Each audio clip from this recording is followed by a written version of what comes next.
Assalamualaikum warahmatullahi wabarakatuh. Selamat pagi adik-adik kelas 12 SMA seluruh Sulawesi Selatan. Apa kabar nih? Semoga semuanya selalu dalam keadaan sehat dan bersemangat.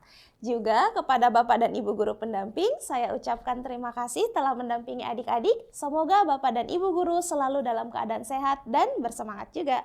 Oke, hari ini bersama saya Siti Adinda Dihar Indawati Caronge dalam program Smart School.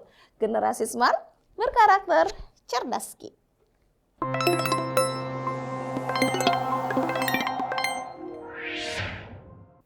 Oke, hari ini kita akan membahas bahasa Indonesia, tepatnya pengetahuan dan pemahaman umum.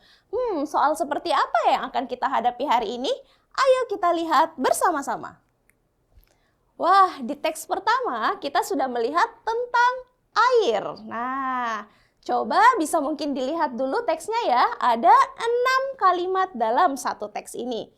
Sekarang coba kita beralih ke soal-soalnya.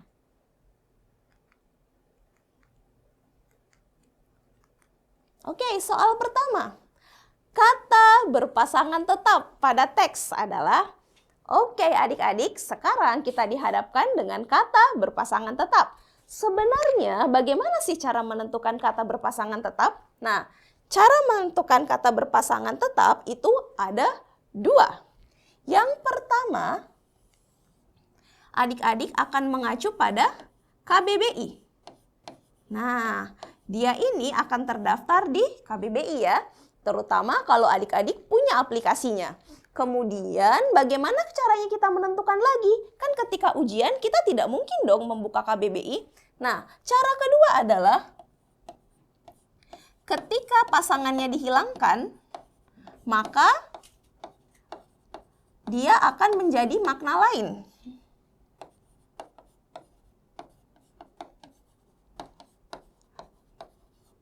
Oke.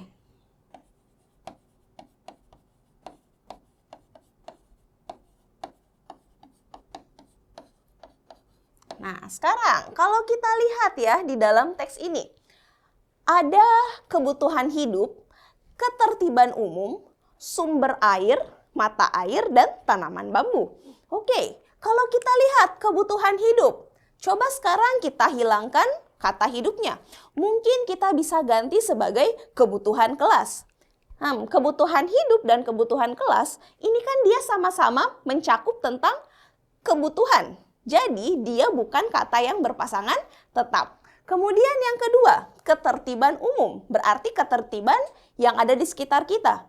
Kata umumnya coba kita ganti dengan misalnya lalu lintas. Ketertiban lalu lintas. Masih sama dong, sama-sama membahas tentang ketertiban. Jadi dia bukan kata berpasangan tetap. Sekarang sumber air. Nah, sumber air ini kan maksudnya sumber air ya, atau pusatnya air ada di mana. Kemudian bisa mungkin saya ganti menjadi sumber pengetahuan. Artinya asal atau pusatnya sebuah pengetahuan. Dia masih katanya sama ya, maknanya tidak berubah. Artinya dia juga bukan kata berpasangan tetap. Kemudian ada kata mata air. Nah, mata air ini kan dia maksudnya satu tempat di mana ada airnya kan. Nah, kalau misalnya kita ganti menjadi mata kucing, kan dia artinya sudah jauh berbeda ya. Dari tempat adanya air menjadi matanya hewan. Nah, bisa jadi ini nih kata berpasangan tetap. Kemudian coba kalau kita lihat yang error, tanaman bambu. Oke, artinya dia membahas tentang tanaman. Misalnya saya ganti kata bambunya dengan pinus. Nah, sama-sama juga dong membahas tentang tanaman. Artinya kata berpasangan tetap pada teksnya adalah delta, mata air. Oke. Nah, sekarang coba kita lihat teks selanjutnya. Nah, kata kepentingan di kalimat 2 kira-kira berasosiasi dengan kata apa ya? Oke, mari kita lihat apa teks 2-nya.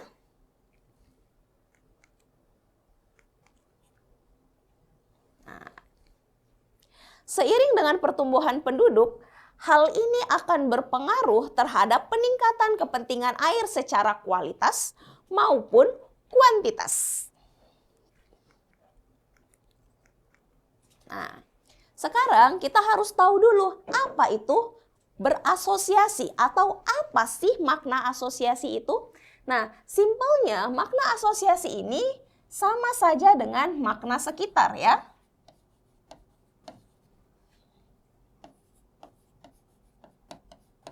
Atau bisa dikatakan dia mirip-mirip, hampir mirip dengan sinonim.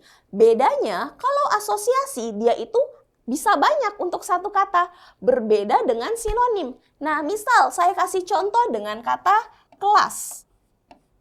Oke, kalau sinonim dari kata kelas, saya bisa mengatakan ini sebuah ruangan, ya. Nah, tapi untuk asosiasi dari kelas itu ada banyak. Asosiasi dari kata kelas bisa menjadi ruangan juga. Selain itu, kata kelas juga bisa berasosiasi menjadi tingkatan ya. Nah, selain tingkatan, kelas juga bisa berasosiasi menjadi lokasi atau mungkin posisi. Nah, selain itu dia juga bisa berasosiasi dengan kata kasta ya. Nah, bisa juga berasosiasi dengan kata golongan. Nah, ini dia artinya banyak ya kalau asosiasi, berbeda dengan sinonim. Dan lagi dari 5 kata ini dia bisa menggantikan salah satunya di dalam teks yang sama. Misal saya mengatakan seperti ini. Di desa ini kelas-kelas masyarakat itu sangat terlihat. Nah, kata kelas itu bisa saja saya ganti dengan salah satunya di sini. Saya bisa mengatakan mungkin tingkatan di desa ini sangatlah terlihat ya. Jadi tidak mungkin saya ganti dengan kata ruangan karena ruangan itu adalah sinonimnya. Nah, sama dengan hal ini. Coba kita lihat kata kepentingan. Oke, kalau kita lihat teksnya, air sangat penting dalam hidup masyarakat dan kepentingan industri. Lalu misalnya saya ganti tadi dengan kata keinginan. Ya. Air sangat penting untuk memenuhi kebutuhan hidup masyarakat dan keinginan industri. Apakah dia masih bermaknanya sama antara kepentingan dengan keinginan? Sudah pasti kan berbeda ya? Oke, artinya jawaban alfa itu salah. Kalau kita pakai kata tuntutan. Air sangat penting untuk memenuhi kebutuhan hidup masyarakat dan tuntutan industri. Waduh, maknanya juga sudah lain lagi ya. Artinya kata tuntutan tidak bisa menjadi asosiasi dari kata kepentingan. Sekarang kalau kita lihat kehendak. Kebutuhan masyarakat dan kehendak industri. Dia juga masih lain ya. Dia tidak sama maknanya. Kalau kita ganti dengan kata darurat. Darurat industri. Wah, berarti itu sebuah kegentingan dong ya. Nah, dia juga tidak bisa masuk. Sekarang, kalau kita masuk ke kata kebutuhan. Air sangat penting untuk memenuhi kebutuhan hidup masyarakat dan kebutuhan industri. Oke, dia maknanya juga sama antara kepentingan dan kebutuhan. Jadi, jawaban untuk nomor 2 ini adalah error. Oke.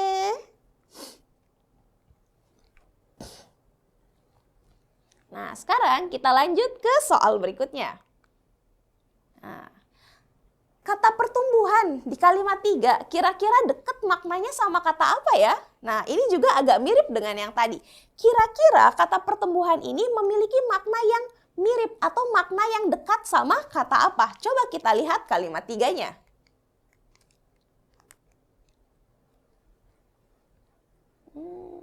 Oke. Kata pertumbuhan. Air sangat penting untuk memenuhi kebutuhan hidup masyarakat dan kepentingan industri sehingga timbul persoalan dari berbagai kepentingan dan perlu penataan melalui peraturan perundang-undangan yang dapat mewujudkan ketertiban umum. Oh, sepertinya bukan di kalimat 3 ya. Coba kita lihat. Kata pertumbuhan ini ada di mana? Oke, kalau di kalimat 1, air memiliki peranan yang penting dalam menunjang keberlangsungan makhluk hidup. Di kalimat 2 sepertinya ya. Seiring dengan pertumbuhan penduduk, hal ini akan berpengaruh terhadap peningkatan kepentingan air secara kualitas maupun kuantitas. Nah, sekarang coba kita lihat. Kata pertumbuhan, kalau kita ganti dengan perkembangan, gimana ya? Seiring dengan perkembangan penduduk, hal ini akan berpengaruh terhadap peningkatan kepentingan air secara kualitas maupun kuantitas. Oke. Nah, apakah pertumbuhan dia itu sama dengan perkembangan? Itu kan dua hal yang berbeda ya. Jadi otomatis alfa itu salah. Kalau pendataan, apakah pertumbuhan itu sama dengan pendataan? Seiring dengan pendataan penduduk. Loh, beda dong antara pertumbuhan sama pendataan. Kalau pendataan kan berarti di data ya. Dia sudah beda makna lagi. Artinya Bravo juga salah. Penambahan. Oke, coba kita lihat.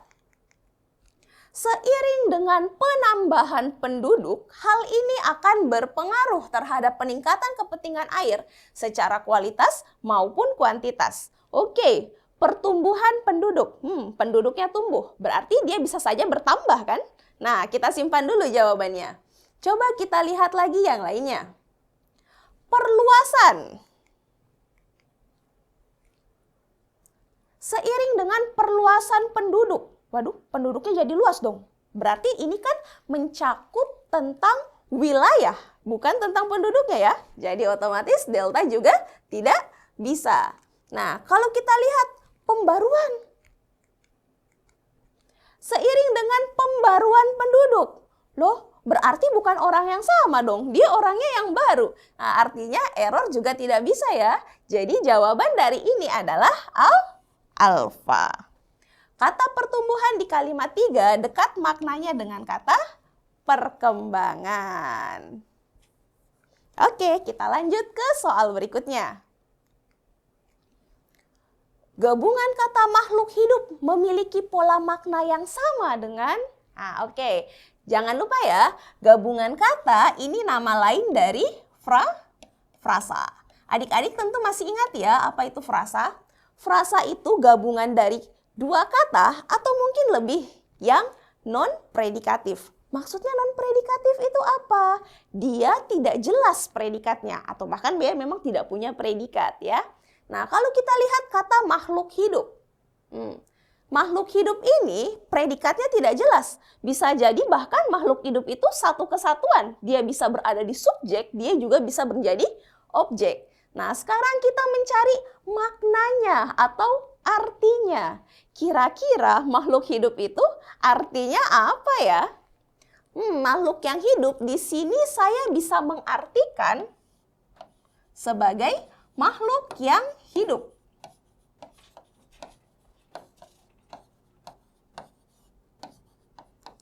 Nah, sekarang kita harus mencari makna yang sama. Apa yang apa? Nah, sekarang kalau kita lihat yang alfa, istana biru. Kalau saya pakaikan istana yang biru. Sepertinya kurang tepat ya. Bagaimana kalau saya katakan istana berwarna biru? Nah, dia lebih cocok kan? Apakah istana berwarna biru itu sama maknanya dengan makhluk yang hidup? Beda dong. Nah, satu kan membahas tentang warna ya. Jadi otomatis alfa salah. Kucing domestik. Ada yang suka kucing di sini? Bagaimana kalau saya polakan kucing yang domestik? Tidak tepat ya. Kalau dipolakan seperti ini. Kucing berjenis domestik. Nah, itu lebih tepat. Apakah kucing berjenis domestik maknanya sama dengan makhluk yang hidup? Tidak. Nah, jadi otomatis Bravo juga salah. Oke, kita lanjut ke Charlie. Kaus kaki. Kaus yang kaki. Loh, tidak mungkin dong. Kalau saya katakan kaus untuk kaki. Nah, sama nggak dengan soalnya? Tidak ya, jadi jawabannya juga bukan Charlie. Sekarang kalau kita lihat rumah kayu. Rumah yang kayu. Tidak tepat ya. Lebih tepat kalau kita katakan rumah terbuat dari kayu atau rumah yang terbuat dari kayu. Apakah sama dengan teksnya? Tidak. Jadi otomatis delta juga salah. Nyamuk terbang. Nyamuk yang terbang. Oke, jawabannya adalah error. Seperti itu caranya menentukan pola makna. Jadi adik-adik harus pintar-pintar melihat teksnya. Kira-kira dia mintanya apa ya? Oke, mari kita lanjut ke soal selanjutnya.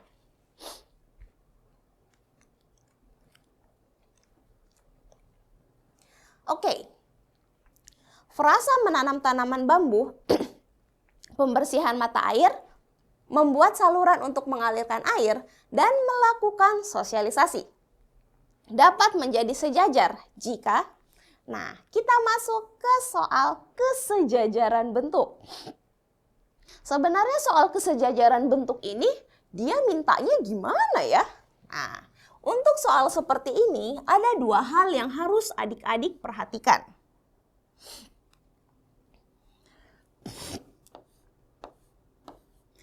Yang pertama, dia harus memiliki imbuhan yang sesuai.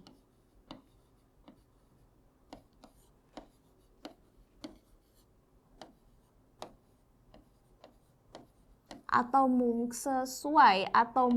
imbuhannya itu sama ya. Oke. Yang kedua, kalau misalnya imbuhannya tidak bisa sama, gimana dong? Yang kedua dia itu kelas katanya harus sama.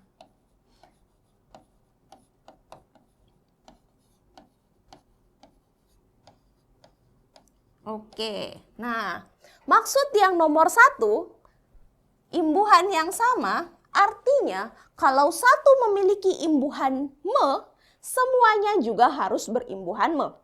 Satu berimbuhan misalnya per an, semuanya juga harus berimbuhan per an.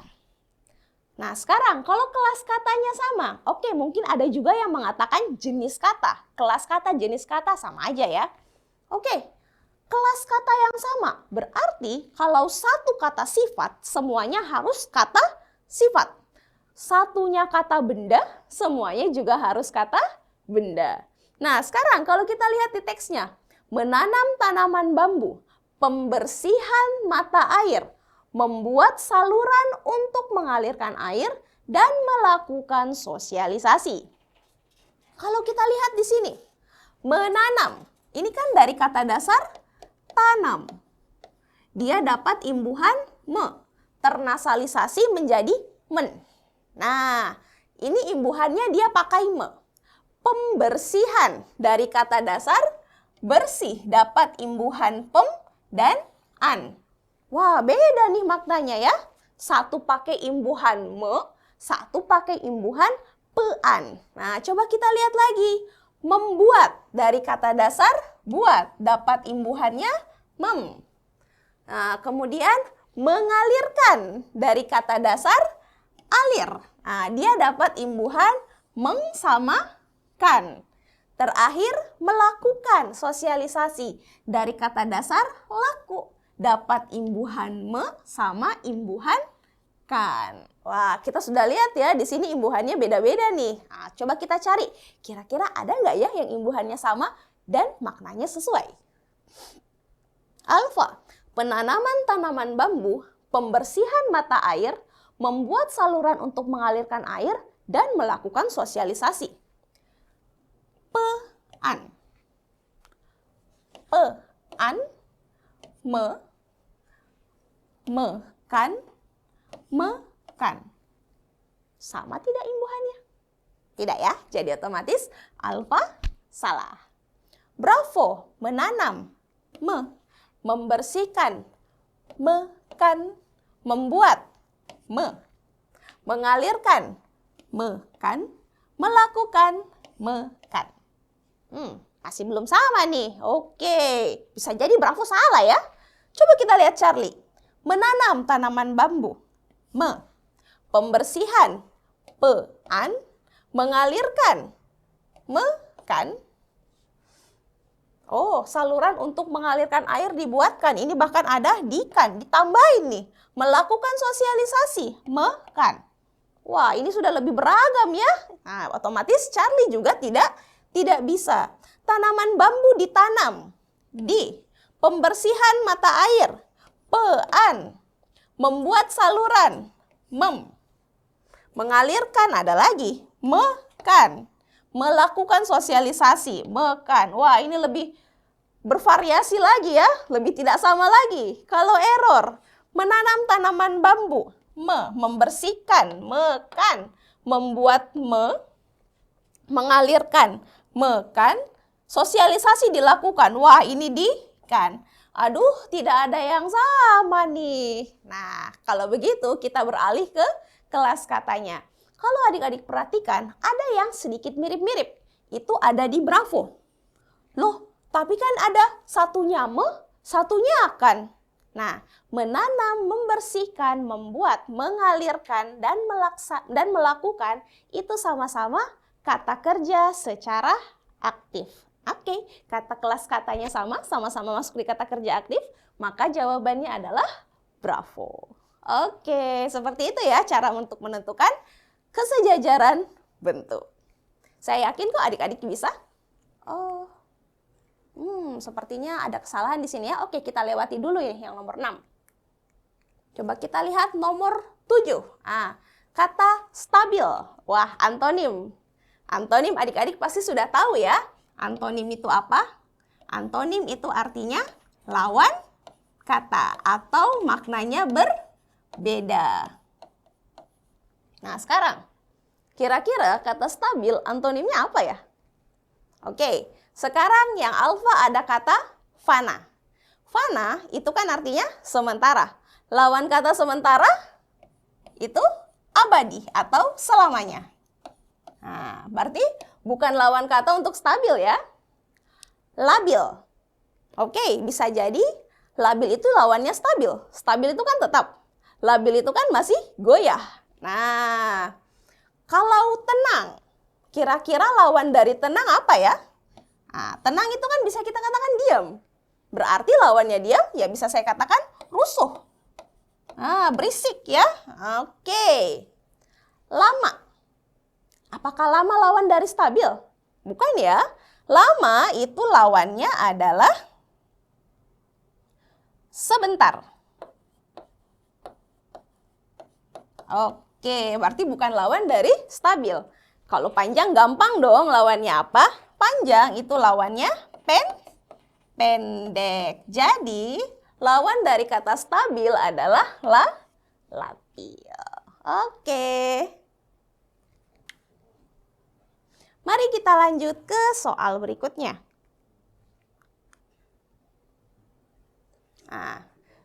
Fungsi konjungsi sehingga.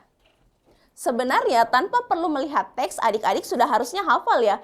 Konjungsi sehingga itu untuk apa saja? Sebelum-sebelumnya adik-adik juga pasti sudah mempelajari. Ada yang namanya konjungsi. Oke, konjungsi itu nama lainnya adalah kata sambung atau kata hubung, kata penghubungan, kata hubungan. Sama aja, yang penting dia berfungsi untuk menghubungkan. Entah dia bisa menghubungkan antar kata, antar kalimat, atau bahkan antar paragraf. Nah, sekarang ada banyak jenis konjungsi dalam bahasa Indonesia. Tetapi yang paling sering muncul adalah 8 konjungsi ini. Yang pertama itu ada penambahan. Biasanya dia pakai kata dan. Kemudian dia ada pemilihan. Nah, kalau pemilihan biasanya kita pakai kata atau. Kamu mau makan atau minum? Nah, pertentangan. Pertentangan ini sebenarnya ada lumayan banyak ya. Dia bisa pakai kata tetapi, dia bisa pakai kata melainkan, bisa pakai kata sedangkan, bahkan ada lagi kata namun. Kemudian bisa juga pakai kata padahal, ya, menentang sesuatu atau dia tidak setuju. Kemudian ada tujuan. Nah, dia bisa pakai kata untuk atau pakai kata supaya. Nah, bahkan bisa juga pakai kata agar. Lalu ada sebab akibat. Wah, kelihatan nih. Sebab akibat bisa pakai kata karena, bisa pakai kata sehingga. Jadi langsung dong jawabannya apa? Nah, konjungsi sehingga artinya dia bertugas untuk menguraikan sebab dan akibat. Kalau menentang tidak mungkin ya. Menentang itu kan tadi tetapi. Akan tetapi juga boleh. Namun ya. Oke. Kemudian kalau menganalogikan itu apa? Ada yang tahu? Nah, analogi ini sama dengan perumpamaan. Sehingga kan tidak mungkin mengumpamakan sesuatu ya. Oke. Nah, ada juga yang harus adik-adik ingat ya. Nah, di sini ada konjungsi yang berpasangan. Hati-hati, konjungsi berpasangan itu dia betul-betul itu pasangannya. Jadi tidak boleh diganti-ganti. Kayak contohnya, baik itu berpasangan dengan kata maupun. Baik saya maupun kamu adalah siswa yang baik. Oke, ada kata bukan, pasangannya melainkan. Hati-hati, ada bukan melainkan, ada bukan hanya, dan melainkan juga. Jangan sampai tertukar ya. Bukan pasangannya melainkan. Kalau ada hanya berarti ada kata juga. Karena ini maknanya lain. Kalau bukan melainkan itu kita menentang salah satunya. Contoh, bukan saya yang memecahkan vas, melainkan dia. Artinya saya tidak terlibat. Tapi ketika saya mengatakan, bukan hanya saya yang memecahkan vas, melainkan juga dia. Berarti saya dan dia sama-sama memecahkan vas. Oke. Nah, sama dengan B dan C, ada kata tidak dan tetapi. Ya, ini juga ada pasangan lainnya. Kalau dia pakai kata hanya, dia harus berteman dengan tetapi juga. Jadi hati-hati, jangan sampai tertukar. Oke, sekarang coba kita lihat soal selanjutnya. Kata lokal. Nah, berhierarkis dengan kata apa ya? Oke, kalau kita lihat hierarkis. Nah, adik-adik mungkin pernah mendengar kata hierarkis, tapi sebenarnya hierarkis itu apa ya? Nah, hierarkis dia bisa dikatakan sebagai tingkatan.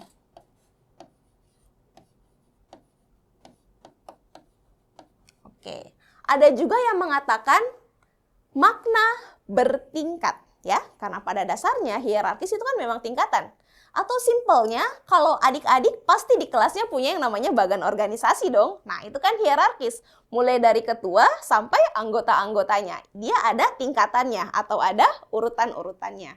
Nah, sekarang bagaimana caranya kita mencari makna hierarkis? Nah, kalau makna hierarkis yang dicari itu adalah tingkatan paling tinggi.